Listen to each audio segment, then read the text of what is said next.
So I think we will start with a basic part. So thank you everyone once again जिन्होंने join किया है।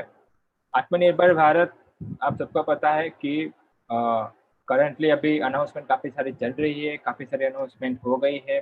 तो as a entrepreneur और as a professional क्या आपको चीज़ें ध्यान में रखनी चाहिए, उसका ओवरऑल आपके बिजनेस पे क्या इम्पैक्ट होगा, क्या असर पड़ेगा उसको अपने आपके बिजनेस पे, तो आज हम डिस्कस करने वाले हैं। सेशन अपने 45 मिनट्स का रखेंगे और 15 मिनट्स का अपने क्वेश्चन एंड आंसर सेशन हम डालेंगे। तो आप अपने क्वेश्चन एंड आंसर नीचे आपको अगर आप फोन से और फिर लैपटॉप से हो, नीचे क्वेश्चन एंड आंसर का टैब दिखेगा, तो वहाँ पे आप क्वेश्चन एंड आंसर अपने डाल सकते हो। इसके अलावा कोई भी क्वेरी हो तो आप चैट बोर्ड में इंटरेक्ट कर सकते हो। ठीक है। So next, would like to give a brief about my business profile, Accounting Baba. So Accounting Baba is online job portal. क्या हम क्या करते हैं, हम अकाउंटेंट्स को, चार्टर्ड अकाउंटेंट्स को एक प्लेटफॉर्म पे लाते हैं। जैसे कि कोई भी सीए है, कोई भी अकाउंटेंट है, अगर वो जॉब ढूंढ रहा है, वो फुल टाइम हो या पार्ट टाइम हो, तो वो अकाउंटिंग बाबा पे आके उनको रजिस्टर करता है। दूसरी चीज़, दूसरी साइड में कोई भी सीए की फर्म हो या फिर एमएसएमई हो या फिर कॉरपोरेट हो, जिसको फुल टाइम या पार्ट टाइम के लिए सीए चाहिए या तो उनको सीएफओ चाहिए, तो वो अकाउंटिंग बाबा पे आके रजिस्टर हो सकता है। अकाउंटिंग में हम बिलीव करते हैं कि राइट मैच होना चाहिए राइट ओपनिंग के लिए।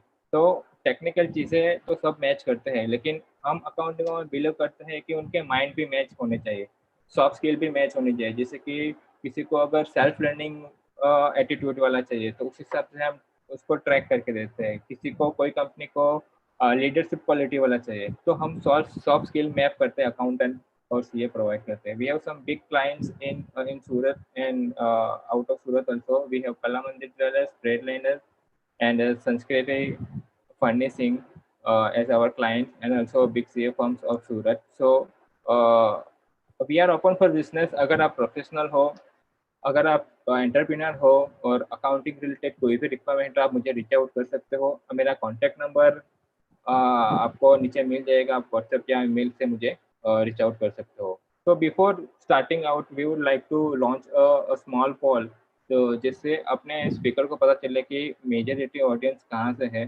तो आपका करंट ऑक्यूपेशन क्या है, उसके रिगार्डिंग एक पोल में लॉन्च कर रहा हूँ। आप एंटरप्रेन्योर हो तो एंटरप्रेन्योर पे क्लिक कर सकते हो, आप एम्प्लॉय हो तो एम्प्लॉय पे क्लिक कर सकते हो, स्टूडेंट भी हो सकते हो, प्रोफेशनल भी हो सकते हो। तो प्रोफेशनल में अगर कोई सीए है, सीए से एमबीए पर्सन है, तो वो प्रोफेशनल में क्लिक कर सकते हैं। तो आई रिक्वेस्ट जितने भी लोग प्रेजेंट है, please go and vote. We'll wait for 10 seconds and we'll start with introduction of speakers. Yeah.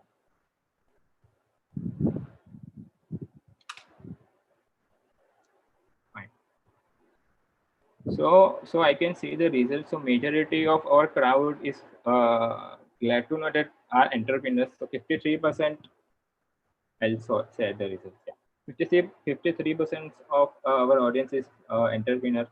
11% employee है, 70% स्टूडेंट भी है, एंड 19% प्रोफेशनल भी है। तो welcome once again. We'll start with basic introduction of our speakers. We have three speakers today. First, CA Pratik Kusniwal is a chartered accountant with expertise in financial reporting and accounting processing. CA Pratik Kusniwal is expert in all aspects of business, from startups, financial management, and company closures.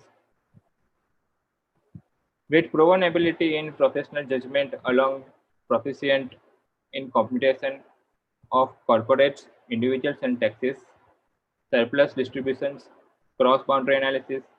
He is also highly skilled in researching issues and finding a solution and better and best alternatives for tax issues.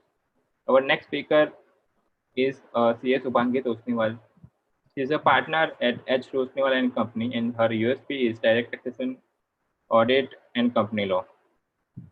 She was associate in corporate financial advisory services at Desai Haribhakti and Company. She graduated in BCom from St. Xavier's College, Kolkata, securing a rank in batch of 2015. Our third speaker is Mr. Sumit Garg. He is a loan advisor and financial advisor, practicing since years, and vast experience and knowledge and a good connects with banks. So with this, I would hand over my mic तो नहीं बोलूँगा, लेकिन I would like to hand over to speakers. Good evening, everyone. So before we start on the Atmanirbhar Bharat, ये actually एक ऐसा term है जिसको हम ये कह सकते हैं कि हमारी गवर्नमेंट का एक विजन है कि हम सब केपेबल खुद हो जाएं, जो सेल्फ रिलायंस होता है, आत्मनिर्भर होता है, और उनके लिए बहुत सारी कोशिशें की जा रही हैं गवर्नमेंट द्वारा कि इस लॉकडाउन में या इस मुश्किल घड़ी में हम कैसे उभर कर आगे निकल सकते हैं, उसके बारे में हम कुछ चर्चा करेंगे आज। आई थिंक जो हमने लास्ट 3 दिनों में देखा है और आज भी हम देख रहे हैं, और ऑनरेबल फाइनेंस मिनिस्टर ने बहुत कुछ छोटी पर बहुत अहम चीजें हमारे सामने रखी हैं, जिसको हम आज बहुत अच्छे से समझेंगे। उससे पहले मैं सिर्फ इतना बोलना चाहूंगा, जो हमारे प्रधानमंत्री का भी विजन है कि हमको हमारे लोकल भाई बहनों के लिए अब वोकल होना पड़ेगा, हमको वोकल फॉर लोकल होना पड़ेगा। इंडिया जिस तरह से आगे बढ़ रहा है, I think this is the right time to start developing things of your own so that you can become a brand 5 years 7 years down the line. सबके लिए कुछ ना कुछ प्लानिंग में काम चालू है, और हम इसको 2 सेगमेंट्स में बांटेंगे। सबसे पहले हम बात करेंगे कि एमएसएमईज क्या होते हैं, उनको और बिजनेसेस को क्या लोन्स और फाइनेंशियल्स के प्रावधान रखे हैं अभी तक, और सेकेंड एस्पेक्ट में हम बात करेंगे कि हमारे की मेजर्स डायरेक्ट टैक्स के प्रोविजन से क्या क्या आए हैं। तो पहले मैं बुलाना चाहूंगा सुमित जी को और शुभांगी जी को, जो दोनों जन हमारे एमएसएमईज का जो एग्जिस्टिंग और रिवाइज डेफिनेशन है उसमें क्या क्या बदलाव आया है, कौन अब रहेगा एमएसएमई, कौन नहीं रहेगा, उसको थोड़ा विस्तार में हम यहाँ पे चर्चा करें। Over to Sumit ji, and then we can have few takeaways from Shubhangi.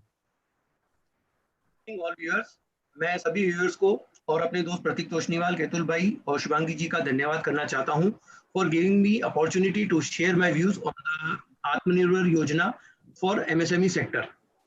Friends, MSME क्या है? MSME micro small medium enterprises है, और इसकी डेफिनेशन अब जो पहले थी और अभी जो रिवाइज हुई है उसमें मैं डिफरेंस बता देता हूं। पहले एमएसएमई के अंदर मैन्युफैक्चरिंग एंटरप्राइज और सर्विस एंटरप्राइज 2 सेगमेंट होते थे, दोनों के लिए अलग अलग था। मैक्रो के अंदर इन्वेस्टमेंट अप टू 25 लाख, और स्मॉल के अंदर 5 करोड़, और मीडियम के अंदर 10 करोड़ का इन्वेस्टमेंट था मैन्युफैक्चरिंग एंटरप्राइज के लिए। सर्विस एंटरप्राइज के लिए माइक्रो में 10 लाख, स्मॉल में 2 करोड़ और इन्वेस्टमेंट मीडियम में 5 करोड़ का इन्वेस्टमेंट। इसके अंदर में टर्नओवर का कोई क्राइटेरिया नहीं था, खाली इन्वेस्टमेंट था तो एमएसएमई में इंक्लूड हो जाता था, एकदम सिंपल था। अभी जब ये एमएसएमई के लिए गवर्नमेंट ने जब इस बेनिफिट डिक्लेयर करे तो उसके सामने इन्होंने डेफिनेशन भी चेंज कर दी थोड़ी। इसके अंदर में इन्वेस्टमेंट के साथ में टर्नओवर को भी इन्होंने इंक्लूड कर लिया, और मैन्युफैक्चरिंग सर्विस का दोनों अलग अलग सेगमेंट थे उनको भी एक ही क्लासिफिकेशन में कर दिया। तो अभी डेफिनेशन जो हो गई है, माइक्रो के अंदर इन्वेस्टमेंट होना चाहिए 1 करोड़ का और टर्नओवर होना चाहिए 5 करोड़ का, चाहे वो सर्विस हो चाहे वो मैन्युफैक्चरिंग हो। स्मॉल के अंदर investment up to 10 crore and turnover up to 50 crore, और वहीं पे मीडियम के लिए investment up to 20 crore and turnover up to 100 crore का है, तो वो मीडियम में आएगा। इसके अंदर में सबसे बड़ा जो डिफरेंस एक आया है कि जो कंपनी, ये जो एंटरप्राइज, ये जो सेक्टर इसका इन्वेस्टमेंट 20 करोड़ तक का था, लेकिन टर्नओवर 150 करोड़ 200 करोड़ जो भी टर्नओवर था वो भी एमएसएमई में आता था, अभी लेकिन वो एमएसएमई से बाहर हो गया। तो ये सबसे बड़ा एक चेंज है, तो इसके लिए डेफिनेशन को हमने रखना जरूरी समझा यहाँ पे। पहले शुभांगी, आपके इसके बारे में क्या राय है? क्या आपको लगता है कि एमएसएमईज को बेनिफिट होगा, और आपके हिसाब से ये डेफिनेशन क्यों अब बहुत इंपॉर्टेंट हो गई? First of all, thank you so much Sumit ji, Prateek and Ketul भाई फॉर हैविंग मी हियर। जैसा कि सुमित जी ने बहुत बढ़िया से बताया कि पहले जो डेफिनेशन था, चाहे माइक्रो, स्मॉल और मीडियम का लें, तो आप वहाँ देखोगे कि कोई टर्नओवर क्राइटेरिया नहीं था। आप अपनी स्लाइड पे देख सकते हो, यानी कि सिर्फ इन्वेस्टमेंट क्राइटेरिया था। बहुत सारी कंपनीज ऐसी भी होती थी जिनका इन्वेस्टमेंट तो जो रिक्वायर्ड अमाउंट है उससे कम में हो जाता था, बट टर्नओवर कई बार बहुत ज्यादा होता था, and they were big companies.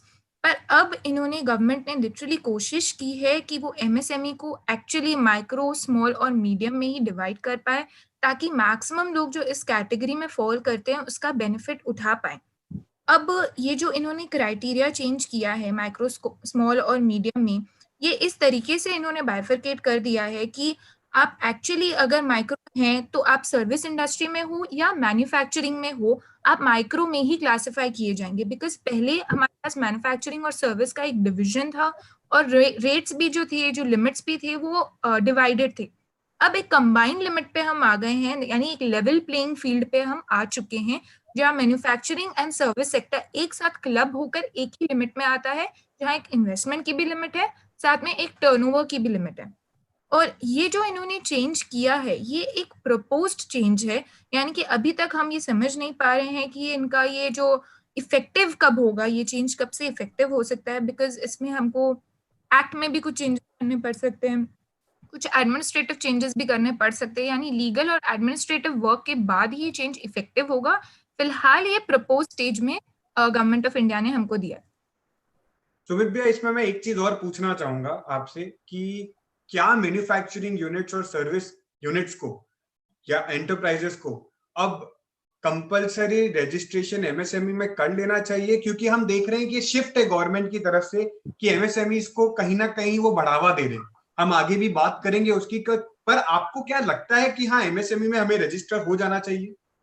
तो बिल्कुल प्रतीक जी, इसमें ऐसा है कि कोई भी अगर मैन्युफैक्चरिंग हो या सर्विस सेक्टर से जुड़ा हुआ है, उसको तो एमएसएमई में कंपलसरी रजिस्ट्रेशन करा ही लेना चाहिए, क्योंकि जो बेनिफिट्स एमएसएमई को गवर्नमेंट देगी आज इनको वो एमएसएमई के थ्रू ही देगी। जिनका रजिस्ट्रेशन है उनके पास में पूरा रिकॉर्ड, उनके पास में डेटा जाता है, तो वो उसी को एनालिसिस करते हैं कि भाई हमारे पास में किस सेक्टर का कौन सा इंडस्ट्री कितनी है, इसका किसमें कितना टर्नओवर आ रहा है, किसमें से टैक्स कलेक्शन आ रहा है, और तो उसके हिसाब से ही उनको बेनिफिट जो डिस्ट्रीब्यूट करना है तो उसी से दे पाएगी। और आगे अभी इसमें जैसे अपन आगे देखेंगे, ई कॉमर्स का भी एमएसएमई के लिए प्लेटफॉर्म गवर्नमेंट लेके आ रही है, तो उसके पीछे भी रीजन गवर्नमेंट का ये है कि आज की तारीख जो अभी तक अपने क्या यहाँ पे अभी जो भी अपने यहाँ ई कॉमर्स के लिए ये अपने इसमें एग्जीबिशंस होते हैं, अपने market place, Sumit ji is right, e market place होते हैं, वो अभी नहीं होंगे। कोविड के बाद में वो सब बंद हो जाएंगे, क्योंकि सोशल डिस्टेंसिंग के लिए गवर्नमेंट उसको अभी चालू नहीं करेगी। तो ई कॉमर्स ऐसा प्लेटफॉर्म अभी एमएसएमई के लिए डेवलप कर रही है, जिसके अंदर आप अपने ट्रेड को, अपनी जो कोई भी अपने प्रोडक्ट्स है उसको प्रमोट कर सकते हो। वहां से आपको न्यू कस्टमर्स मिलेंगे, न्यू वेंचर्स कर सकते हो, न्यू प्लेसेस मिलेगी आपको। तो it is a great opportunity for all MSMEs. Thank you भैया। तो हम आगे चलते हैं, जहां पे हम बात करेंगे कि 3 lakh crore collateral free automatic loan.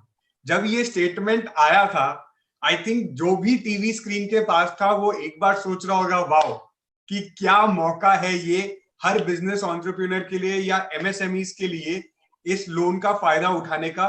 क्योंकि 1 साल तक अगर मैं समझता हूं तो हमको कोई भी इसका प्रिंसिपल नहीं देना, सिर्फ इंटरेस्ट देना है, और 3 साल के पीरियड में, नेक्स्ट 3 साल के पीरियड में इसको रीपे करना है। पर इसका एक्चुअल पिक्चर क्या है सुमित जी, आप अगर इसको थोड़ा एलॉबरेट समझा पाए। 3 लाख करोड़ एमएसएमई को पूरा एलोकेट हुआ है, बहुत बड़ा अमाउंट है। अब इसका बेनिफिट्स को लेने के लिए सबसे तो वही जैसे अपन ने डिस्कस किया है, आपने वही बात करी थी कि एमएसएमई में रजिस्ट्रेशन जरूरी है। तो जो भी रजिस्टर्ड एमएसएमई है उसको इसका लाभ मिलेगा। तो इसके लिए भैया सबसे पहले अपना ये जानना है कि ये किसको मिलेगा, और एमएसएमई को अपन ने सेक्टर वाइज अभी पूरा एलोबरेट कर दिया कि भाई ये एमएसएमई में जो भी क्राइटेरिया है, अभी कितना अमाउंट मिलेगा सबसे पहला उसके अंदर है। तो जो भी वर्किंग कैपिटल है एमएसएमई की, उसका 29 फरवरी की जो उसका लोन का आउटस्टैंडिंग अमाउंट होगा, चाहे वो टर्म लोन हो, चाहे उसका सीसी हो, चाहे कोई भी तरह का वर्किंग कैपिटल हो, उसका 20% अमाउंट एलिजिबल होगा उसके ये इस लोन के लिए। ये लोन पूरी तरह से कोलेटरल फ्री होगा, इसके लिए कोई एडिशनल गारंटी देने की जरूरत नहीं है, कोई एडिशनल कोलेटरल रिक्वायरमेंट नहीं है। तो सबसे पहला तो ये चीज है कि गवर्नमेंट ने ये जो देने का पर्पस है ये इस है कि आज कोविड के कारण जो अभी ये अप्रैल मई जो बंद हुआ, तो आज बिजनेस को रीस्टार्ट करने के लिए जो एक बूस्ट चाहिए, कोई भी चीज बंद हो गई तो उसको रीस्टार्ट करने के लिए एकदम फंड, कोई भी बिजनेस के पास फंड होगा नहीं कि भाई हमको फंड चाहिए, कहाँ से लेके आएंगे। तो ये फंड इमीडिएटली बैंक प्रोवाइड करेगी इनको कि इस फंड से, ताकि वो अपना बिजनेस वापस से स्मूथ रनिंग के लेके आ सके। जो भी बेसिक खर्चे फिक्स एक्सपेंसेस रहते हैं वो तो उसको करने ही पड़ेंगे। तो उसके लिए एकदम रिक्वायरमेंट है और शॉर्ट टर्म के लिए रिक्वायरमेंट है। इसका पीरियड जो मिलेगा वो 4 इयर्स पीरियड के लिए ये लोन मिलेगा। फर्स्ट 12 मंथ्स तक तो कोई प्रिंसिपल अमाउंट का पेमेंट करने की भी जरूरत नहीं है, उसमें भी गवर्नमेंट ने इसमें रिलैक्सेशन दिया है। और इसके अंदर में आपने को एक ये चीज नोट देखनी पड़ेगी कि इस स्कीम को अवेल करने की जो लास्ट डेट है वो 31 अक्टूबर की लास्ट डेट है। उससे पहले ही आपने को बैंक के थ्रू एग्जिस्टिंग जो भी आपकी बैंक है उसमें इसको अप्लाई करना पड़ेगा कि भाई हमारे को ये फैसिलिटी हमारा आउटस्टैंडिंग है, उसके हिसाब से एलिजिबिलिटी होती है, तो बैंक इसको प्रोसेस करके उनको लिमिट इसको सैंक्शन करके ऑथोराइज कर देगी। और इसके लिए एलिजिबिलिटी में वही चीज है कि जिसकी 25 करोड़ तक की लोन की आउटस्टैंडिंग है अप टू 25 करोड़ और टर्नओवर 100 करोड़ के बिलो, उसके ऊपर है वही अपनी जो एमएसएमई क्राइटेरिया के अंदर है, तो उसके ऊपर अगर है तो ये एलिजिबल में नहीं आएगा। इसमें मैं बस एक चीज और ऐड करना चाहूंगा सुमित जी, जो मैं समझता हूं कि एमएसएमई के साथ इन्होंने एक टर्म यूज किया है बिजनेसेस। अब बिजनेसेस एक ऐसा टर्म है जो शायद कहीं ना कहीं ट्रेडर्स या और जो लोग जो एमएसएमई में रजिस्टर्ड नहीं है उनको भी कवर करेगा, पर 2 कंडीशन कंपलसरी रहेगी। एक तो 25 करोड़ की बोरोइंग आपकी आउटस्टैंडिंग जो होनी चाहिए वो उससे ज्यादा नहीं हो सकती, दूसरा आपका टर्नओवर 100 करोड़ के ऊपर नहीं हो सकता। तो अगर मैं एक रफ आइडिया लगाऊं तो मेरा मैक्सिमम लोन सैंक्शन अमाउंट तो 5 करोड़ ही हो सकता है, क्योंकि 25 करोड़ का 20% 5 करोड़ हो सकता है अगर हम रफली बात करें तो आउटस्टैंडिंग अपने को फरवरी की जो भी होगी 29 फरवरी की वो आउटस्टैंडिंग के ऊपर ही कैलकुलेशन होगा। ठीक है भैया।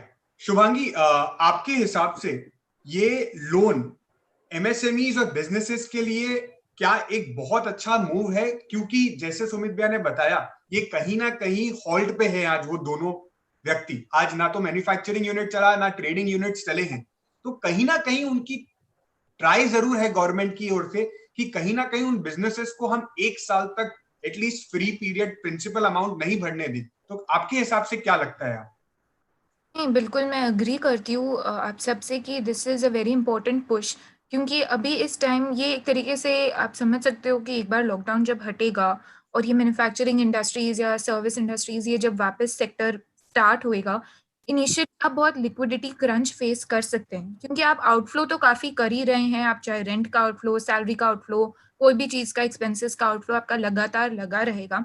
उसके साथ लोन का प्रिंसिपल पे कर पाना और इन सब चीज़ों को पे कर पाना, अगर हम कुछ भी लायबिलिटीज़ को लोगों के लिए कम कर पाए, तो वो भी एक बहुत बड़ी राहत है।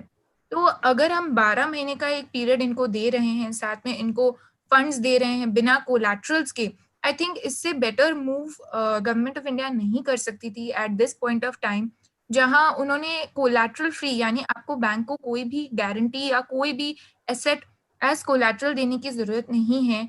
You can just approach the bank अगर आप एमएसएमई हो तो, और फर्स्ट 12 मंथ्स के लिए आपको कोई प्रिंसिपल भी पे करने की जरूरत नहीं है।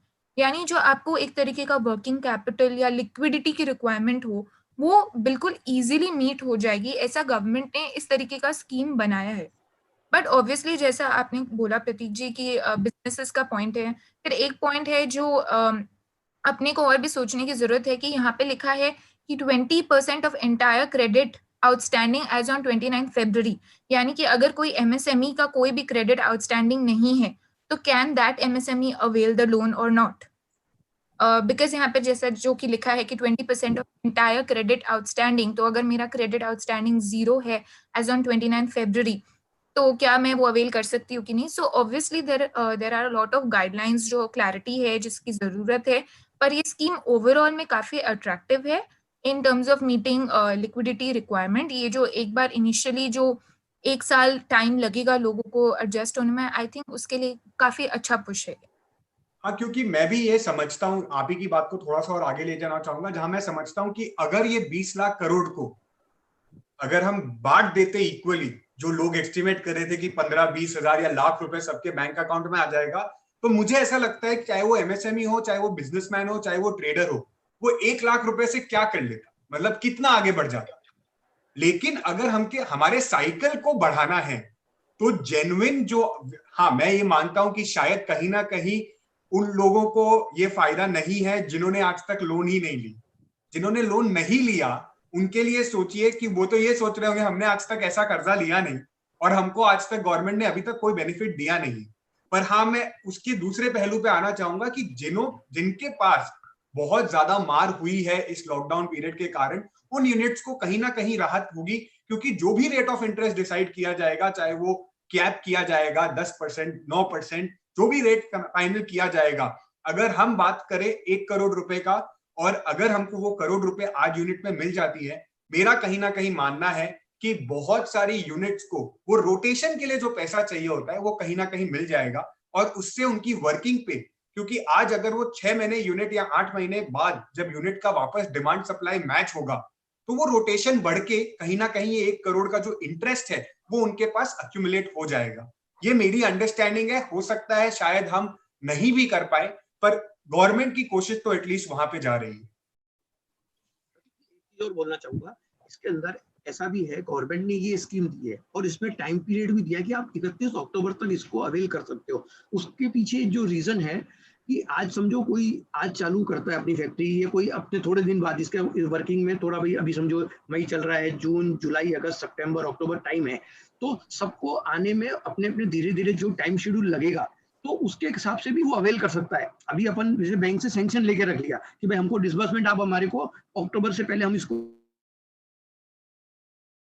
ले लेंगे, तो अभी आज कोई भी स्टार्ट करेगा अपना यूनिट स्टार्ट करने के लिए, लेबर का भी प्रॉब्लम आएगा, अभी और भी कई इश्यूज आएंगे, तो एक वो टाइम उस सोच समझ के ही दिया गया है कि भाई उतने टाइम में आज वो कोई भी अपना बिजनेस स्टार्ट करना चाहता है तो उसको रनिंग स्मूथ बिजनेस हो सकता है। Correct correct. केतुल, इसी बात पे मैं एक छोटा सा पोल लेना चाहूंगा, क्या आप वो पोल क्वेश्चन डाल सकते हैं please? So you want to launch about the MSME or the MSME right now?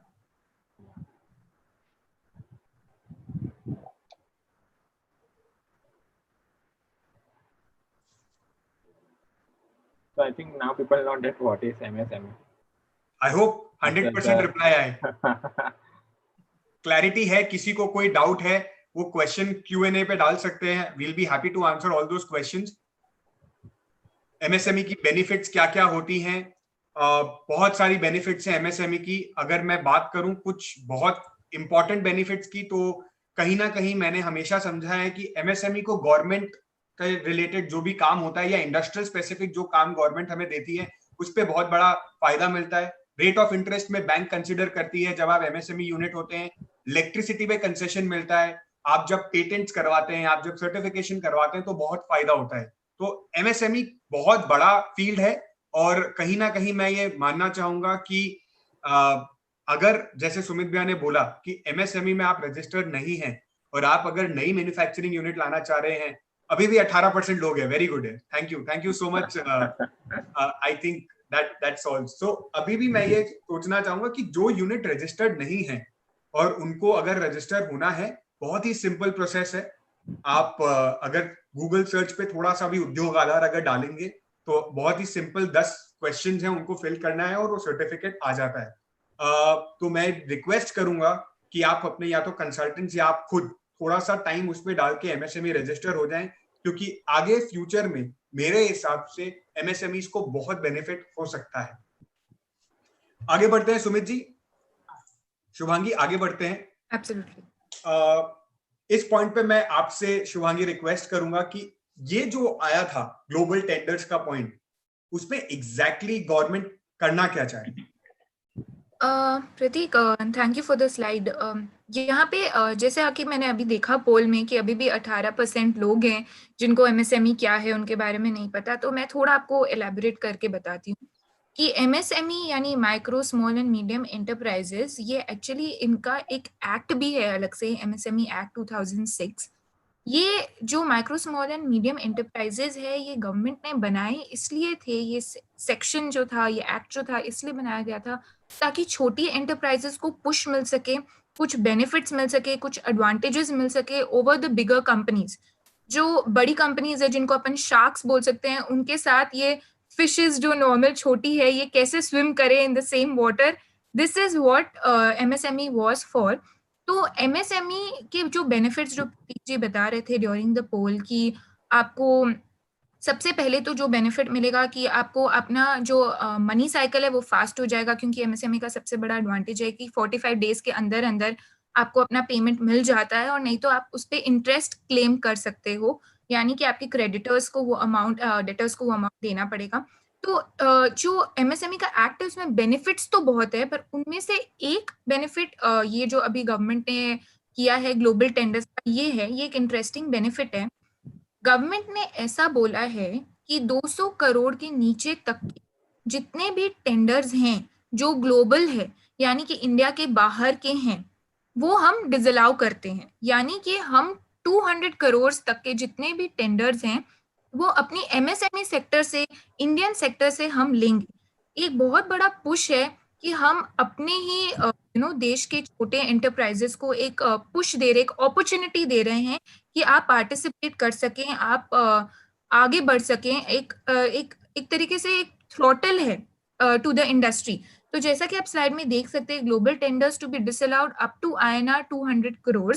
First point जो यहाँ पे लिखा हुआ है, due to unfair competition from foreign countries. कई बार क्या होता है, जैसे मैंने बोला, जिनके पास इकोनॉमी ऑफ स्केल होती है, यानी बड़ी कंपनीज होती है, उनके पास सोर्सेज भी बहुत होते हैं, उनके पास अपॉर्चुनिटी भी बहुत होती है, और ये टेंडर्स वगैरह में they always have an edge. तो अब अगर 200 करोड़ के नीचे तक के टेंडर्स में वो पार्टिसिपेट नहीं कर सकते, तो वहां एक फिल्टर आ जाता है, एक फिल्ट्रेशन हो जाता है कि भाई छोटे लोगों को अपॉर्चुनिटी मिले, छोटे एंटरप्राइजेस को अपॉर्चुनिटी मिले कि वो उन टेंडर्स में पार्टिसिपेट कर सके।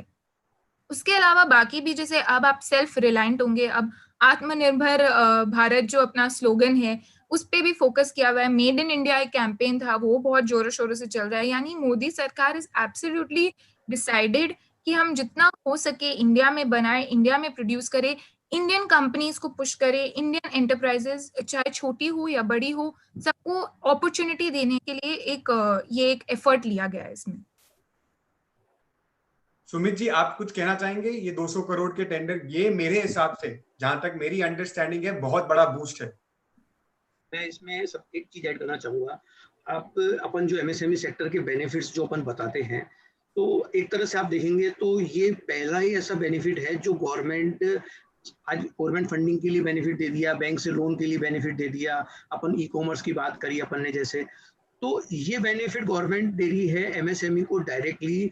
और इसके अंदर अमाउंट मेंशन किया है कि भाई 200 करोड़ का कोई भी टेंडर होता है तो वो लोकल एमएसएमई को ही मिलेगा। उसके अंदर मतलब पहले ओपन था, कोई भी ले सकता था, कि जिसके लिए कोई लिमिट भी नहीं थी, भाई जिसको भी लगाना लगा के टेंडर मिल गया। लेकिन आज ये रेस्ट्रिक्ट करने के लिए रेस्ट्रिक्ट करा एमएसएमई के लिए। तो प्रमोशन आज प्रमोट किसको कर रही है गवर्नमेंट? एमएसएमई में जो भी है उनको ही प्रमोट मिलने वाला है, उनको ये बिजनेस मिलने वाला है। और दूसरा, अभी ये ऑनलाइन से ई कॉमर्स से होने से सारी चीजें ट्रांसपेरेंस होने लग जाएगी। कोई भी चीज आज कोई भी अपना प्रोडक्ट्स की डिस्प्ले करेगा, अपना प्रमोट करेगा, तो सब जने आपस में देखेंगे तो बिजनेस इंक्रीज होना ही है। गवर्नमेंट खाली ये नहीं चाह रही है कि आप पैसा ले लो और उससे आपका काम हो जाएगा, नहीं, आप उसको कैसे प्रमोट करोगे उसके लिए भी वो बेनिफिट सपोर्ट देने वाली है। प्लस ये बिजनेस जो आज किसी को भी बिजनेस मिलता है, अपॉर्चुनिटी मिलती है, तो उसके लिए बहुत बड़ा अपॉर्चुनिटी है। और टेंडर तो निकलते ही है, गवर्नमेंट का ये काम है, तो ये तो रेगुलर चलने वाला ही काम है। सही है। It is huge benefit to all MSMEs मेरे हिसाब से भी। करेक्ट भैया। यहाँ पे मैं एक चीज और कहना चाहूंगा कि शायद मार्च में जब लॉकडाउन अनाउंस हुआ था, आज शायद 56 दिन हो गए उस बात को, पर जब अनाउंस हुआ था आई थिंक 7-8 दिनों में गवर्नमेंट ने मेजर्स लेना चालू कर दिया। मैंने आज तक देखा नहीं है कि इतनी जल्दी हम प्रोसीजर्स पे जा रहे हैं। इम्प्लीमेंटेशन, हाँ, हम आज भी मानते हैं हम ईज ऑफ डूइंग बिजनेस की टुवर्ड्स बढ़ रहे हैं। शायद इम्प्लीमेंटेशन में थोड़ा टाइम लग जाता है, हर एक चीज अग्रीड है, पर एटलीस्ट वो मेहनत कर रहे हैं कि हम कहीं ना कहीं बेनिफिट कर सके लोगों को। तो केतुल, एक पोल था बहुत इंटरेस्टिंग था, वो पोल मैं लेना चाहूंगा क्योंकि सुमित जी ये बहुत रेलेवेंट होगा इस समय आपकी फील्ड के लिए। तो ये पोल का जवाब मैं चाहूंगा ऑडियंस एटलीस्ट दे।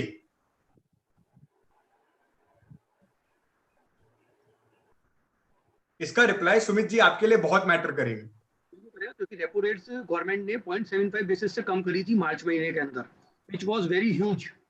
करेक्ट। और उसके बाद में बैंकों को बैंक्स का बेनिफिट डायरेक्टली भी पास ऑन होना चाहिए अपने क्लाइंट्स को। जो भी होम लोन है, जो भी मॉर्गेज लोन है, उसके अंदर डायरेक्टली ये पास होना चाहिए, क्योंकि अभी सारे लोन्स हैं वो रेपो रेट से लिंक हो गए हैं, तो क्लियरली लिखा हुआ रहता है सैंक्शन लेटर में ये। करेक्ट, क्योंकि मैं ये समझता हूँ सुमित जी, अगर मैं टैक्स माफ कर दूं, 1 साल के लिए आपको टैक्स नहीं भरना है, उससे आप कितना आउटफ्लो कमा लोगे? आपके पास डिमांड सप्लाई सेल्स तो होनी पड़ेगी, टैक्स तक पहुंचने के लिए। वो वन टाइम रहेगा आज। हाँ, ये पर ये जो है ये तो शायद आपके पास काफी टाइम से है। हाउसिंग लोन अगर मैं बात करूं, अगर मैं अपनी भी बात करूं, तो मैंने जहां तक समझा है 10 से 15 साल का हाउसिंग लोन होता है, लोगों का तो 20-25 सालों का भी होता है। अगर वो रेपो रेट कहीं ना कहीं रिड्यूस करती है सरकार, तो ये तो डायरेक्ट बेनिफिट है टुडे, फ्रॉम एग्जैक्ट टुडे, कि लोग उसका 63%, सुमित भैया 63% लोगों ने, पर मैं उन लोगों के लिए सीरियसली थैंक यू 37% क्राउड जिन्होंने ये काम किया है, क्योंकि वो एक एफर्ट लगता है। मैं उन 37% में बिलोंग करता हूं, तो मैं ये चीज बोल सकता हूं कि वो एफर्ट लगाना बहुत जरूरी है। आज हम जब बोलते हैं हमारे पास कैश नहीं है या हमारे पास लिक्विडिटी नहीं है, मैं आपको एक छोटा सा एग्जांपल देता हूं। मेरा हाउसिंग लोन कहीं ना कहीं 8.4 था और आज 7.35 हो गया है। तो वो 1% जो मैंने बचाया है, उस साल में मेरे को कम से कम लाख से 1.5 लाख रुपए का बेनिफिट देता है, और ये डायरेक्ट बेनिफिट है जो मुझे आज से चालू हो गया है। तो ऐसी बहुत सारी चीजें होंगी जो सुमित भैया मैं आपसे चाहूंगा आपका ओपिनियन कि क्या क्या चीजों में रेट का ये महत्व रहेगा। भैया रेपो रेट्स जो कम करती है गवर्नमेंट, ये बेसिकली जो भी लोन्स हैं other than working capital loans होते हैं, होम लोन हो गया, मॉर्गेज लोन हो गया, लोन अगेंस्ट प्रॉपर्टी हो गया, ये उसको डायरेक्टली इफेक्ट करती है। और इसके अंदर में अपना जो भी सैंक्शन डेट से अगर एग्जिस्टिंग लोन भी है तो बैंक उसको अपने सैंक्शन की लेटर की डेट से उसको रिवाइज कर देती है। और अभी जब से रेपो रेट आ गया तो उसके अंदर every quarterly they will link the with repo rate and revise the rate of the current your loans. But इसके अंदर प्राइवेट बैंक्स में ये बेनिफिट पास ऑन डायरेक्टली नहीं कर रहे हैं, अभी भी इश्यूज आते हैं, उनमें बोलना पड़ता है तब जाके वो पास ऑन होते हैं। बट नेशनलाइज बैंक में इजीली हो जाता है, वो लोग उनके वहाँ पे प्रोसीजर है तो वो लोग अपने आप कर देते हैं। तो लेकिन अभी हर क्लाइंट्स को अपने जो भी लोन्स हैं भैया उसको फाइनेंशियली थोड़ा डिसिप्लिन लाना पड़ेगा। आज ऐसा नहीं होता है कि आज भी भैया मेरे पास में सैंक्शन लेटर्स आते हैं 9% होम लोन चल रहा है, 10% 11%, तो मतलब इट इज ह्यूज अमाउंट। आज की तारीख में होम लोन की अगर मैं रेट बोलूं तो आपको 7.25 होम लोन की रेट है। तो आज ये रेट होम लोन इस रेट पे मिल रहा है तो मतलब इट इज वेरी चीप। कोई भी लोन नहीं हो सकता। बहुत सारी ऐसी चीजें भैया जिसपे बहुत फर्क पड़ता है। ये स्टेप हम तो ये 20 लाख करोड़ तो अब आया है, पर ये जो स्टेप था लोन रिवाइज वाला, या कुछ चीजें जो एग्रीकल्चर यूनिट्स के लिए की थी, या कुछ चीजें जो माइग्रेंट वर्कर्स के लिए पहले की थी, वो ऑलरेडी प्रोविजन चालू हो गए थे। बहुत लोग ऐसा सोच रहे हैं कि ये 20 लाख करोड़ से ही हमें बेनिफिट मिला है, पर मैं इस चीज को इसलिए यहाँ पे रखना चाह रहा था और इस पॉइंट को यहाँ पे इसलिए लाना चाह रहा था बिकॉज 27 मार्च से लेकर आज अगर मैं 16 मई की भी बात करूं तो कहीं ना कहीं 1.5-2 महीना जाने ऑलमोस्ट हो चुका है, और हमने 2 महीने में ऑलरेडी कुछ ना कुछ अपना जो इनकम हम जो बचा सकते थे, जो पैसा हम बचा सकते थे, वो कहीं ना कहीं हम खो चुके हैं। तो आज भी मैं, हाँ दिक्कतें होंगी भैया, कोई भी चीज ऐसे नहीं है कि आप गए और एक दिन में कर दिया बैंक वालों ने, लेकिन आज मैं मानता हूं और मैं रिक्वेस्ट करता हूं जहां जितने भी लोग आज जुड़े हुए हैं कि ये स्टेप जो सुमित भैया ने समझाया बहुत अच्छे से, एटलीस्ट ये स्टेप को आप ध्यान रखें, क्योंकि वो भी बहुत लिक्विडिटी आपके हाथ में लाके रख सकती है जो बहुत जरूरत पड़ेगी आप। और इसके लिए भैया कोई सेक्टर या कोई रिलेवेंट की जरूरत नहीं है, सिंपल है। अगर आपका होम लोन है, ये कोई और भी मॉर्गेज लोन या कोई भी लैब चलता है तो उसको खाली अपने को स्टडी करना है, अपने बैंकर से बात करिए, अपने रिलेशनशिप मैनेजर से आप बात करिए, इस तरह भी क्या रेट चल रही है, मुझे इसमें बेनिफिट, आप डायरेक्टली पास करिए, तो इमीडिएटली वो हो जाता है। उसके अंदर कुछ भी इतना वो नहीं है। और नहीं, अगर बैंकर आपका एग्जिस्टिंग बैंकर नहीं करता है तो we have many options available with other bankers also. Correct. और इसी से मुझे याद आया कि कई बार क्या होता है कि हमारा काम जब डिले होता है, तो I will be happy to share, क्योंकि मैं फाइनेंशियल टैक्स कंसल्टेंट हूं, मैं ये देखता हूं कि आजकल लोग गवर्नमेंट ने कहीं ना कहीं ग्रीवेंस पोर्टल चालू कर दिया है हर जगह। अगर उस ग्रीवेंस पोर्टल पे हम ये डाल दें कि ये हमारा काम अटका हुआ है, और ये स्पेसिफिकली एमएसएमईज के लिए मैं बोलना चाहूंगा, इनफैक्ट नॉर्मल बिजनेसेस के लिए भी है, एक ग्रीवेंस पोर्टल है। अगर आप वहां पे अपना ग्रीवेंस डालते हैं, गवर्नमेंट को ऑर्डर्स दिए गए हैं कि विद इन 30 डेज आपको उस ग्रीवेंस को रेक्टिफाई करना है, वरना पीएमओ उसको हैंडल करेगा। तो ये हो रहा है, मैंने अपने काफी क्लाइंट्स में देखा है, क्योंकि असेसमेंट्स जो हम बात करेंगे बाद में, उस पर जब हम आएंगे, रिफंड्स की जब हम बात करेंगे, बहुत ऐसे क्लाइंट्स हैं हमारे जिनका हमने ग्रीवेंस फाइल किया था और जो केसेस शायद बहुत सालों से पेंडिंग था, वो कहीं ना कहीं अब सॉल्व हो रहा है। तो जैसे आपने बोला कि अल्टीमेटली हमको सोचना तो पड़ेगा कि क्या क्या चीजें आई हैं और कहां कहां हम लाभ उठा सकते हैं उन चीजों का। सो हम आगे बढ़ते हैं। ई मार्केट की हम जो बात कर रहे थे, शुभांगी, आपके हिसाब से ई मार्केट कितना बेनिफिशियल रहेगा एमएसएमईज के लिए? नहीं, ये काफ़ी बेनिफिशियल रहेगा प्रतीक जी। एक्चुअली जो सुमित जी ने पहले भी एक पॉइंट बताया था कि अब it's very difficult social distancing के टाइम पे कि हम एक ट्रेड फेयर या एग्ज़िबिशन ऑर्गेनाइज़ करें, जहाँ लोग मास स्केल में आएँगे और आप अपना प्रोडक्ट डिस्प्ले कर सकते हैं। वो फ़िज़िकल फ़ॉर्मेट ऑफ प्रमोशन अब बहुत ही कम स्कोप लग रहा है उसका, स्पेशली एटलीस्ट 6-7 महीने जब तक ये कोरोना वायरस का डर कायम है तब तक तो। तो इन दैट केस ये जो ई-मार्केट जो ये लेकर आए हैं या ये जो एक ई-प्लेटफ़ॉर्म लेकर आए हैं, वैसे भी आप देख रहे होंगे कि ऑलमोस्ट हर इंडस्ट्री में, हर स्फीयर में डिजिटल एक डिसरप्शन हो रखा है। हर चीज़ में एक डिजिटाइज़ेशन की हो चुकी है ज़रूरत। तो ये एक e-market place is also a very good platform जहाँ आप खुद को लिस्ट कर सकते हो, जहाँ पे अपने प्रोडक्ट्स शोकेस कर सकते हो एंड इट्स जो कंज़्यूमर है उसके लिए भी अच्छा है और जो बिज़नेसमैन है या जो मैन्युफैक्चरर है उसके लिए भी अच्छा है, उनका भी प्रोडक्ट शोकेस हो जाता है और कंज़्यूमर को भी अब फिज़िकल नीड नहीं है कहीं जाने की। They can also just open there smartphones and laptops और वो आराम से इस वेबसाइट को एक्सेस कर सकते हैं। तो गवर्नमेंट भी जैसा कि आप लोगों ने स्टार्टिंग में बोला था कि 5 पिलर्स है, उसमें से एक पिलर अपना इकोनॉमी भी था जो सिस्टम्स थे अब वो टेक्नोलॉजी ड्रिवन चाहते हैं वो भी एक पिलर है। तो अब ये जो टेक्नोलॉजी ड्रिवन फैक्टर है, जो इन्होंने इंट्रोड्यूस किया है, it's a very positive welcome because अब लोग भी थोड़े और टेक्निकली अवेयर हो रहे हैं, थोड़े टेक्निकली स्मार्ट हो रहे हैं आजकल सबके पास स्मार्टफ़ोन्स है, सबके पास लैपटॉप्स है। तो ये मेरे ख्याल से इसका रीच काफ़ी अच्छा होगा और रिस्पॉन्स भी काफ़ी अच्छा आना चाहिए। एक ऑडियंस के लिए मैं बस ऐसे चैट बॉक्स में थोड़ा सा इंटरैक्टिव बनाने के लिए, केतुल विद योर परमिशन, मैं ऑडियंस को चाहूंगा कि एटलीस्ट वो लोग जिनके ई प्लेटफॉर्म्स पे कोई प्रेजेंस है वो यस टाइप करें, जिनकी प्रेजेंस है।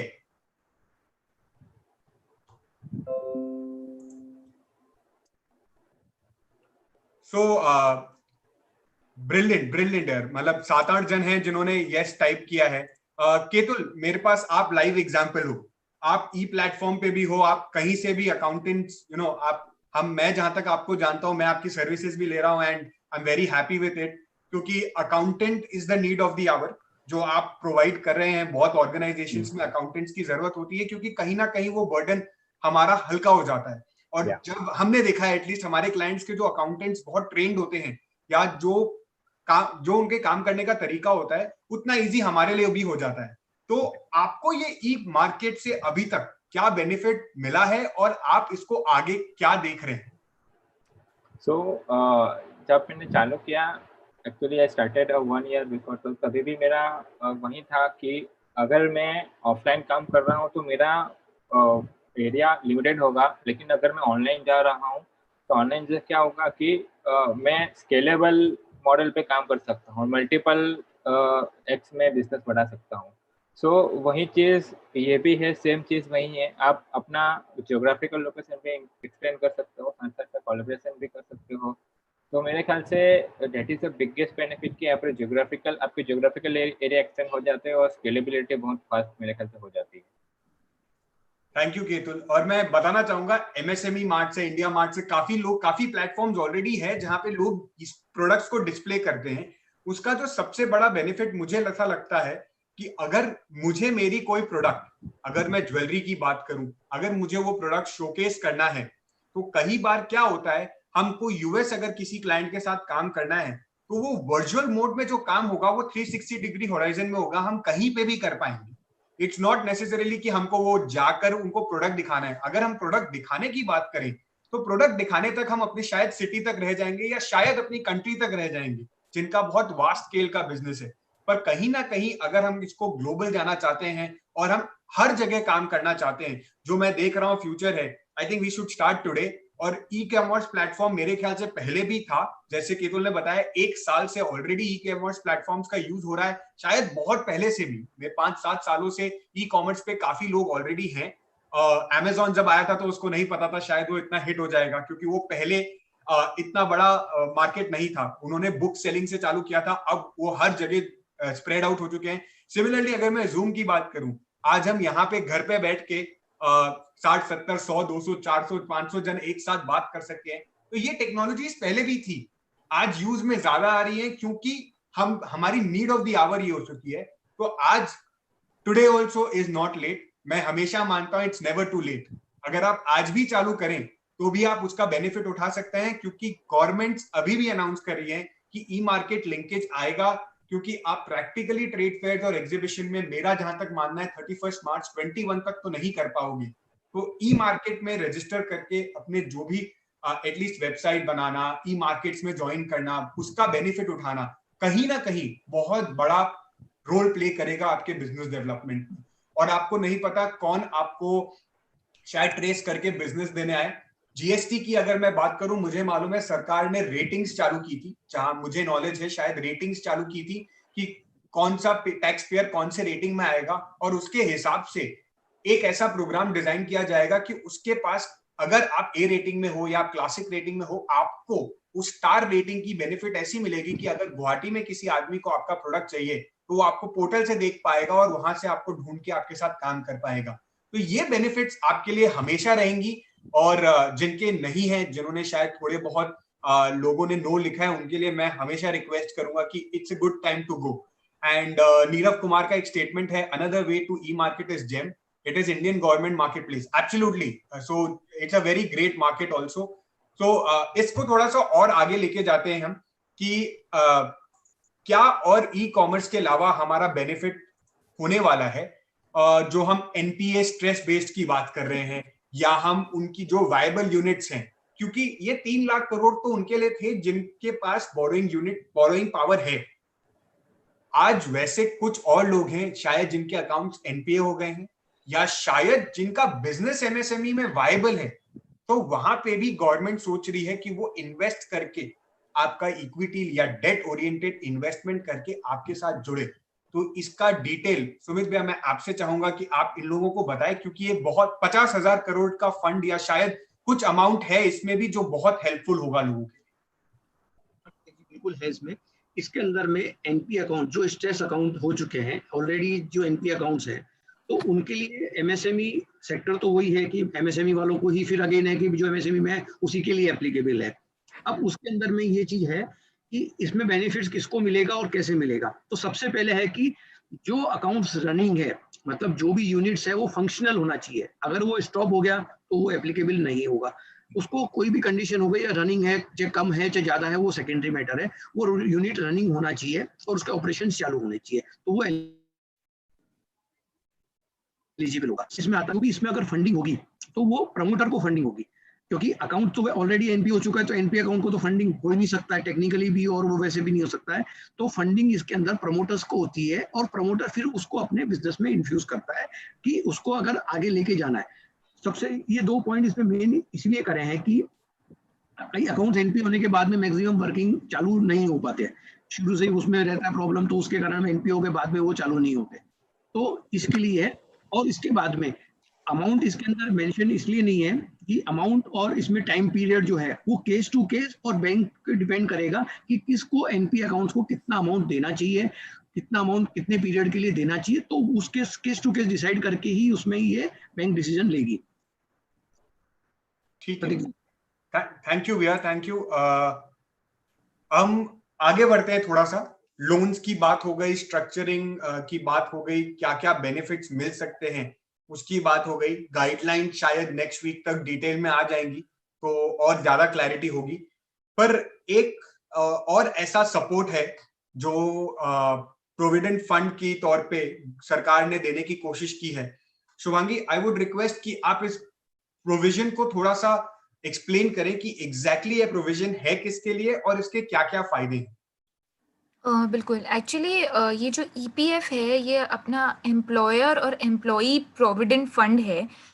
इसमें आप अवेयर होंगे कि 12% कंपनी यानी एम्प्लॉयर कंट्रीब्यूट करता है, 12% एम्प्लॉई का कंट्रीब्यूशन जाता है।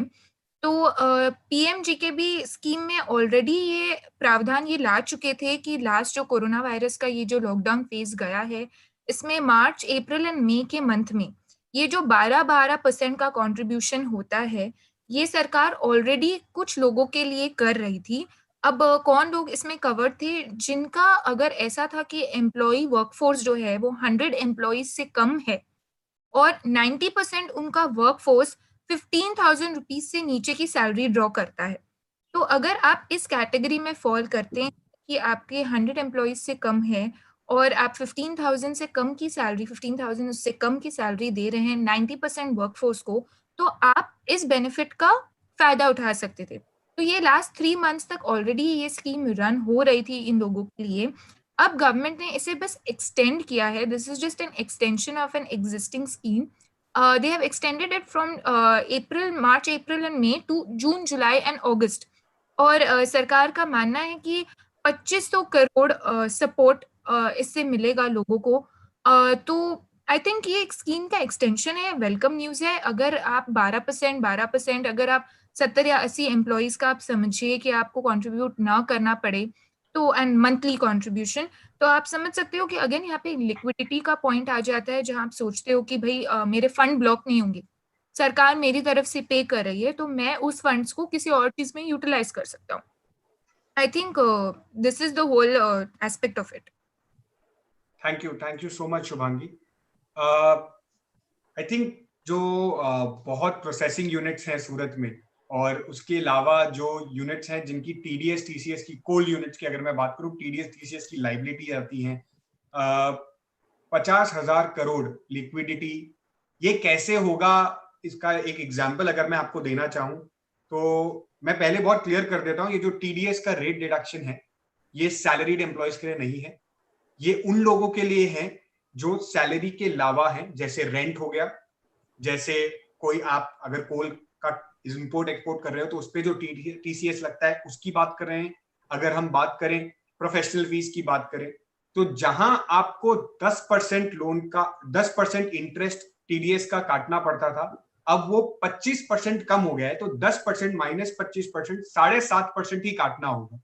इससे जो डायरेक्ट बेनिफिट होगा वो उन लोगों को होगा जिनको पेमेंट रिसीव होने वाला है, उनके पास वो 25% एडिशनल फंड जाएगा, जिससे कहीं ना कहीं मैं ये मानता हूं कि शायद जो फंड की इनकी जो फंड की क्राइटेरिया है वो मैच हो जाएगी। 25% बहुत बड़ा अमाउंट होता है, और अगर इनकी कैलकुलेशन पे हम जाए तो वो 50,000 करोड़ की बात करता है। सो इसका एक पूरा चार्ट है जो सरकार ने ऑलरेडी रिलीज किया हुआ है। इस पे मैं सिर्फ यही बोलना चाहूंगा कि टीडीएस टीसीएस का रेट आप जब भी, अब आपका सप्लाई और डिमांड या जब भी आप कोई पेमेंट करें उस पर ध्यान रखिएगा कि क्या रेट लगेगा और उसका फायदा उठाइएगा। अब हम चलते हैं डायरेक्ट टैक्स मेजर्स की ओर।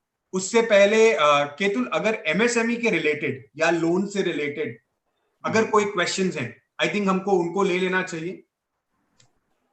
ओके, काफी सारे क्वेश्चंस हैं, तो shall I start taking question now? Yes. So first एक बेसिक सवाल किसी ने पूछा है कि what shall be the rate of interest? Interest अलग अलग लोन के लिए अलग अलग रेट ऑफ इंटरेस्ट होगी, इसमें कोई फिक्स रेट ऑफ इंटरेस्ट नहीं है। अलग अलग लोन के लिए अलग अलग बैंक्स के लिए फर्क पड़ेगा।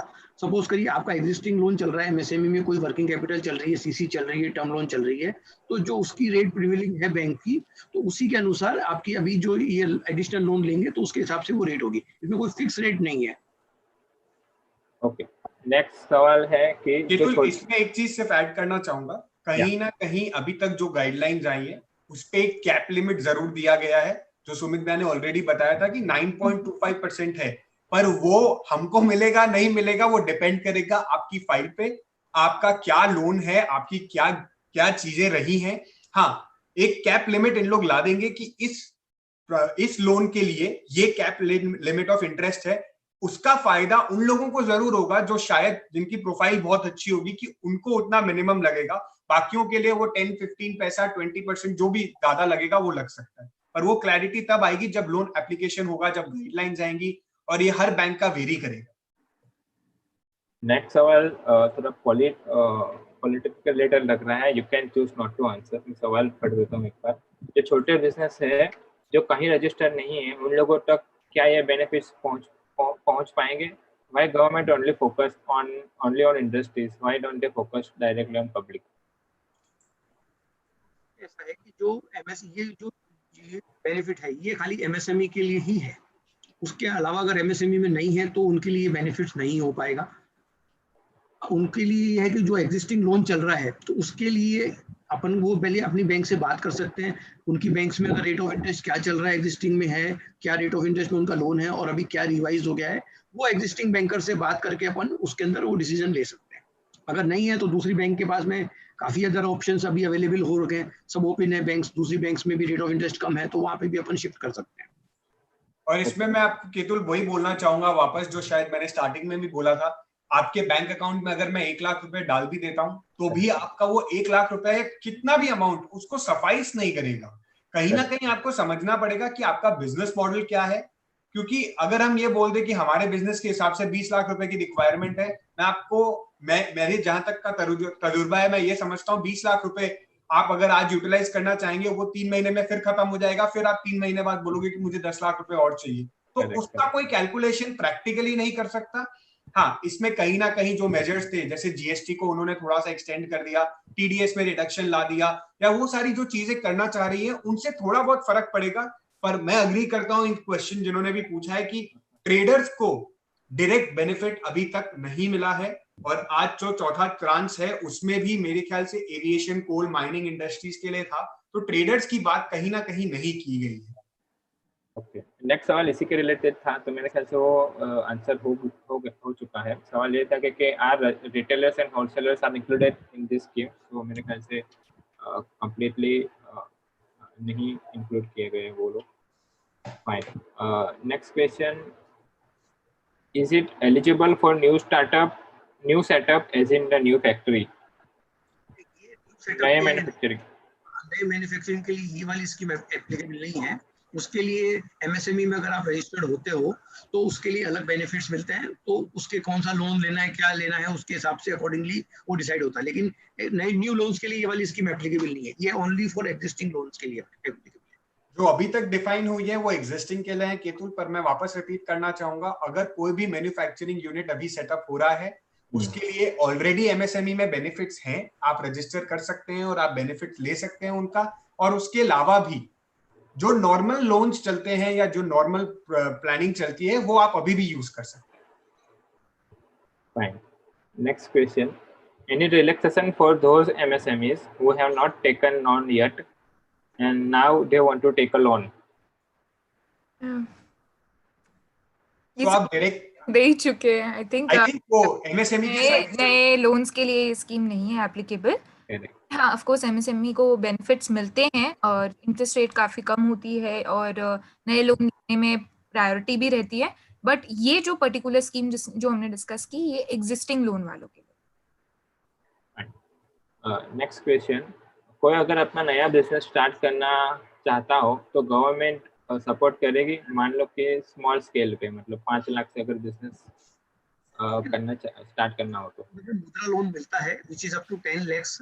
तो इसके अंदर भी एक्चुअली बैंक का क्राइटेरिया रहता है, और तो मुद्रा लोन मिल सकता है इनको अप टू 10 lakhs के लिए एप्लीकेबल होता है फॉर स्मॉल बिजनेसेस, और जो भी छोटे मोटे बिजनेस रहते हैं उसके स्टार्ट करने के लिए मुद्रा लोन मिलता है।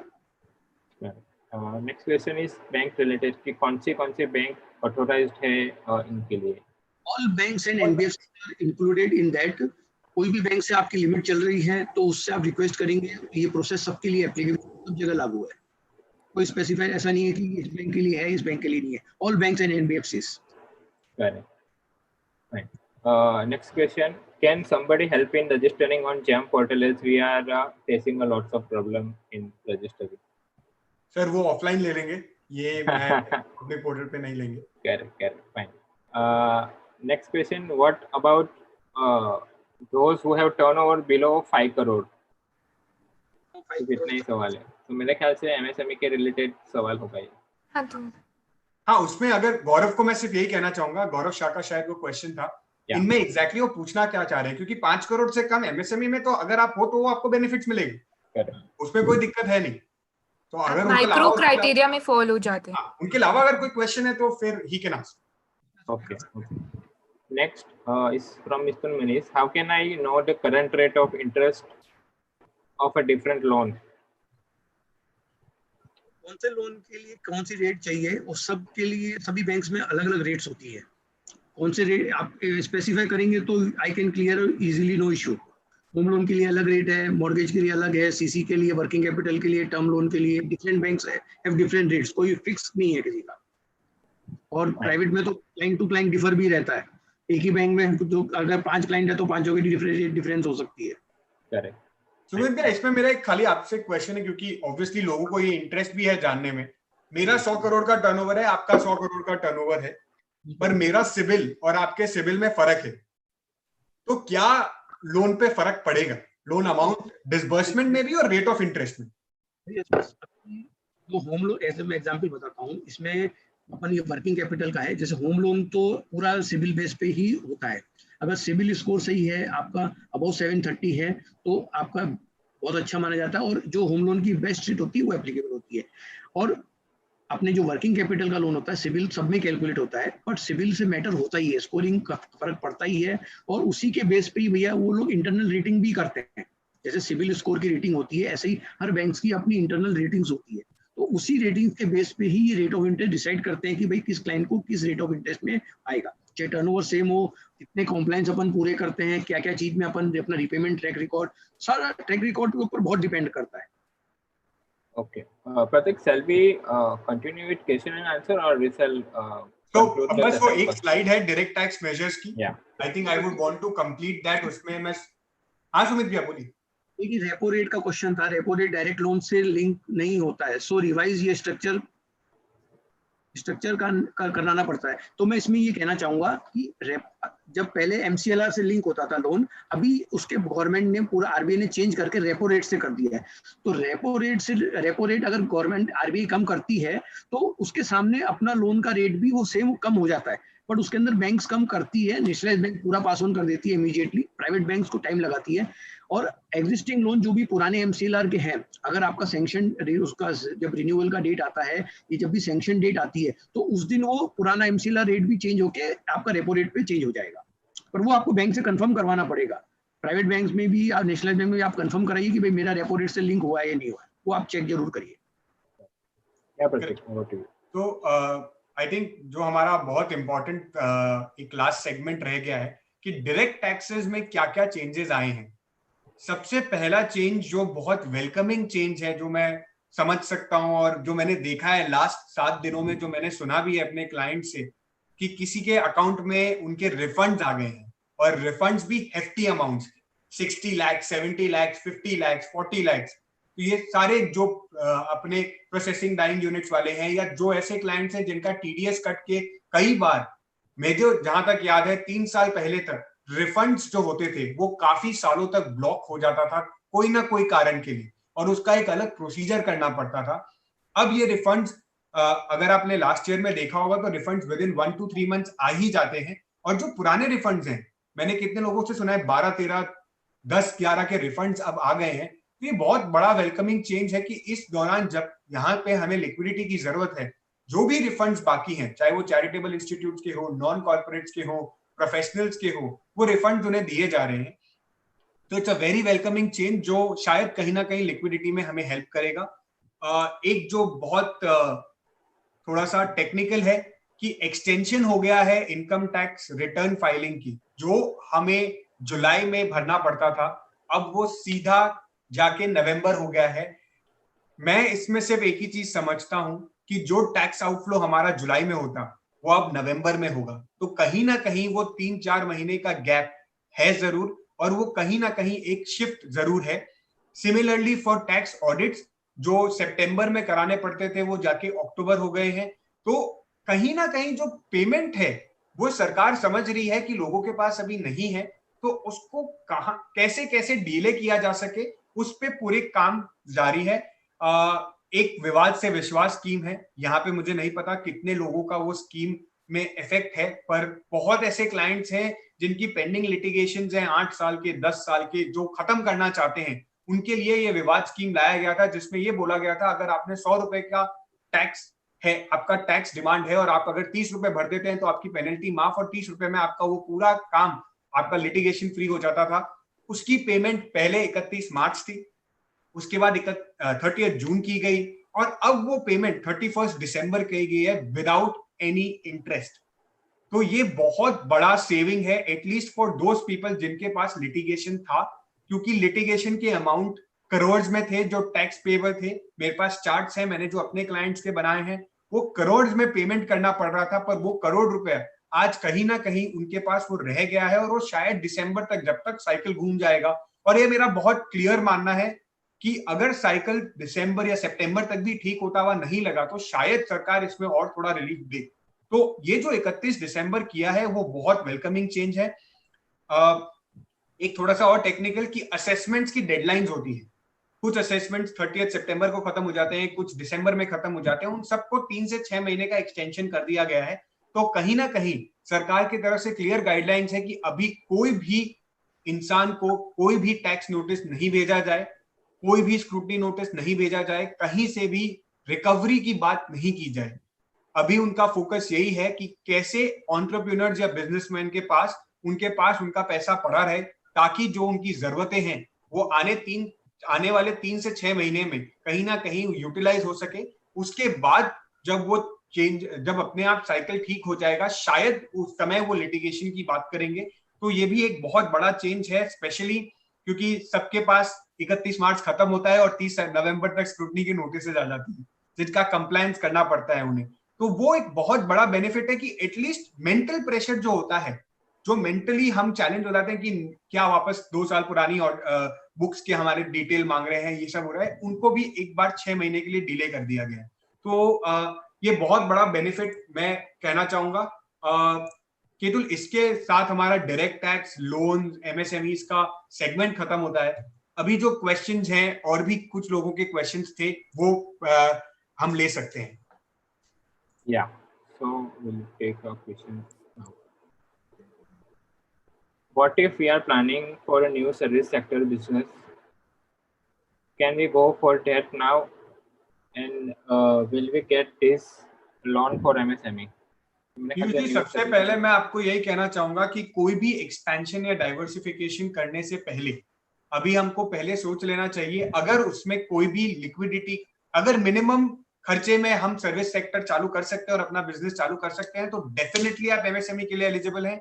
जैसे सुमित भैया ने बताया कि एमएसएमई की गाइडलाइंस होती हैं, वो सर्विसेज और मैन्युफैक्चरिंग दोनों के लिए सिमिलरली लागू होती हैं, उनमें आपको सारी बेनिफिट्स मिल सकती हैं।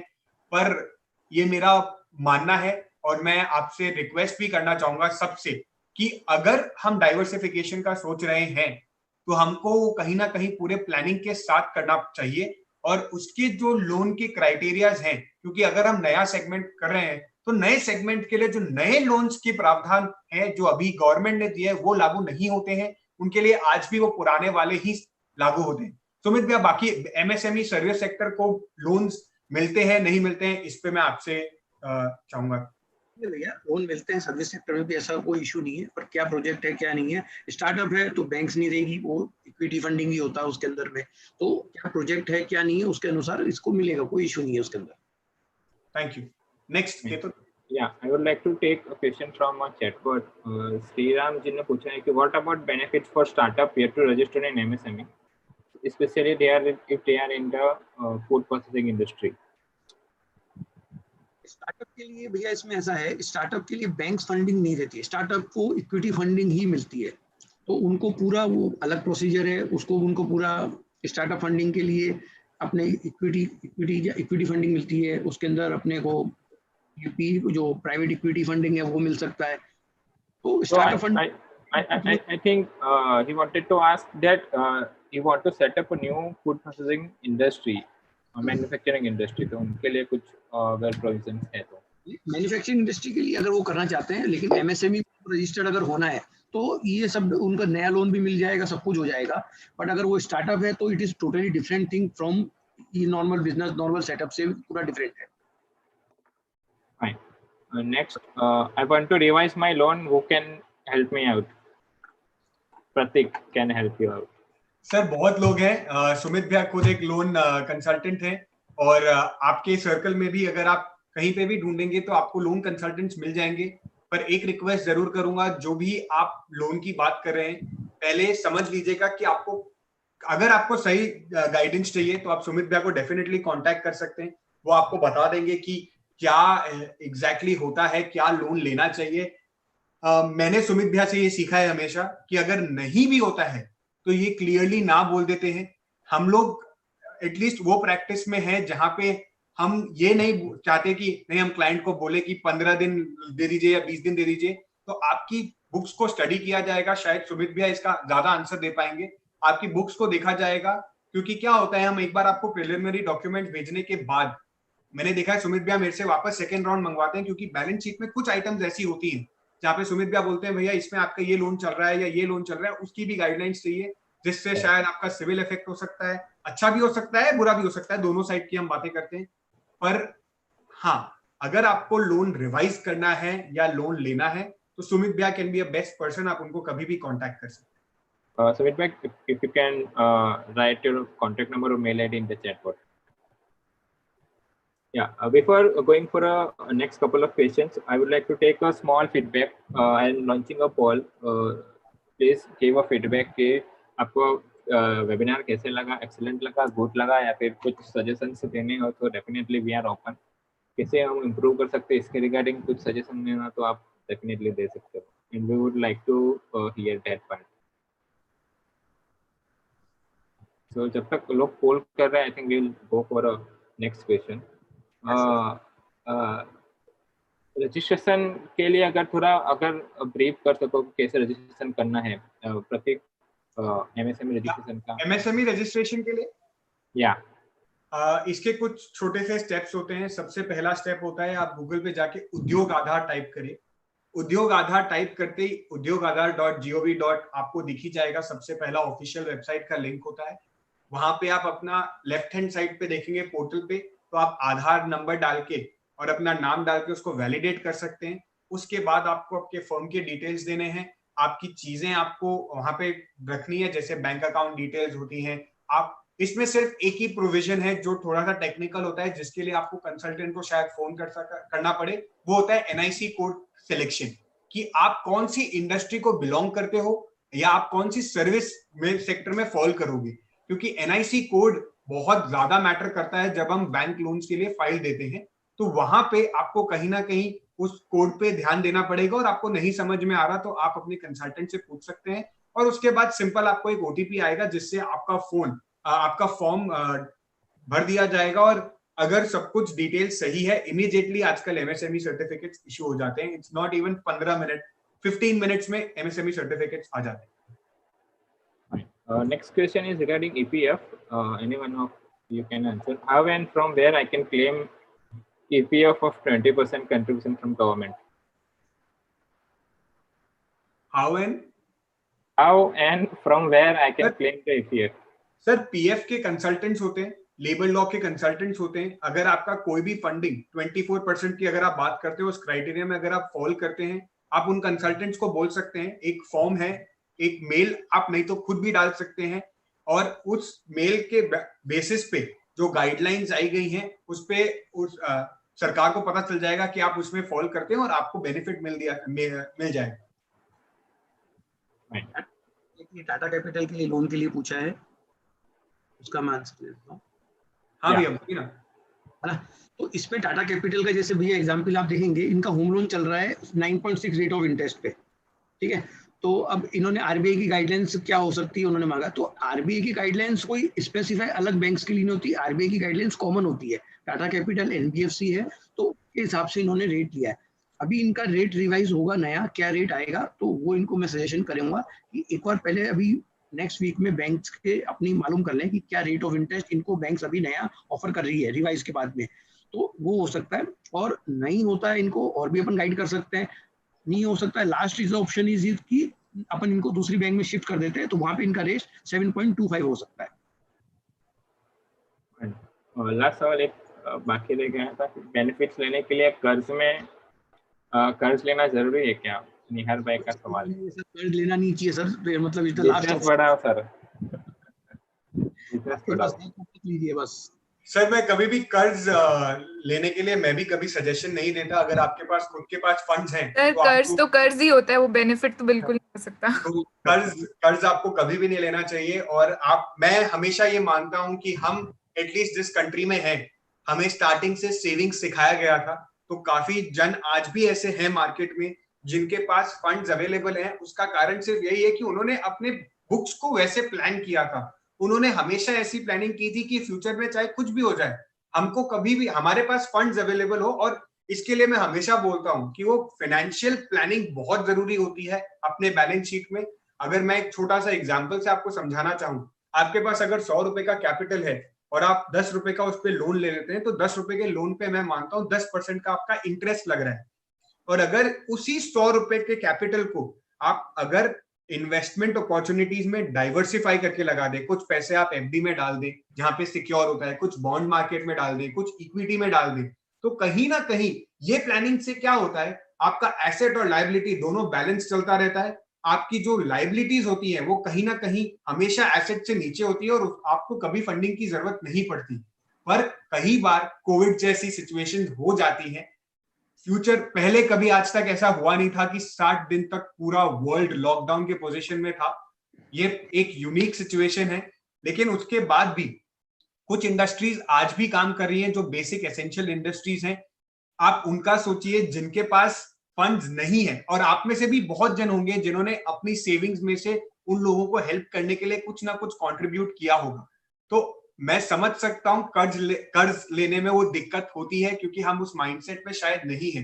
पर अगर उस एक छोटे से, मैं ये नहीं मानता कि कर्ज 1 करोड़ का ही होना चाहिए। कर्ज 5 लाख का भी हो सकता है, 2 लाख का भी हो सकता है। अब 2 लाख पे अगर मैं 10% कैलकुलेट करूं तो पूरे साल का 20,000 रुपया इंटरेस्ट होता है। अगर वो 2 लाख से मेरी साइकिल ठीक हो जाती है और 1 साल में मुझे लॉन्ग टर्म बेनिफिट होता है, तो हमको वो प्लानिंग के तौर पे लेना पड़ेगा। कर्ज मैं मान सकता हूं कि कर्ज एक अच्छी चीज नहीं होती है और हमको नहीं लेना चाहिए।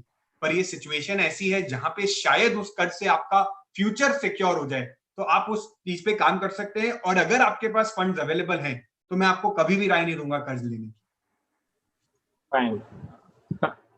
So, with that said, we would like to close the question answer round, and we would like to offer a sincere gratitude to all the panelists, Sumit sir, Pratik, and Shubhangi for their wonderful sharing. And I would like to also thank all the participants for wonderful engagement. काफी सारे सवाल है। इसके अलावा भी काफी किसके पे सवाल पेंडिंग हो, देन सुमित भाई का नंबर दिया है, तो you can reach out to Sumit sir over a call or over WhatsApp or over a mail. So thank you once again, and yeah, bye. Thank you so much Ketul and Accounting Baba for this opportunity. Thank you Sumit भैया, आपने मेरे एक phone call पे बस इसको agree कर लिया कि हम कर सकते हैं ये session. Thank you so much. Thank you all. Thank you.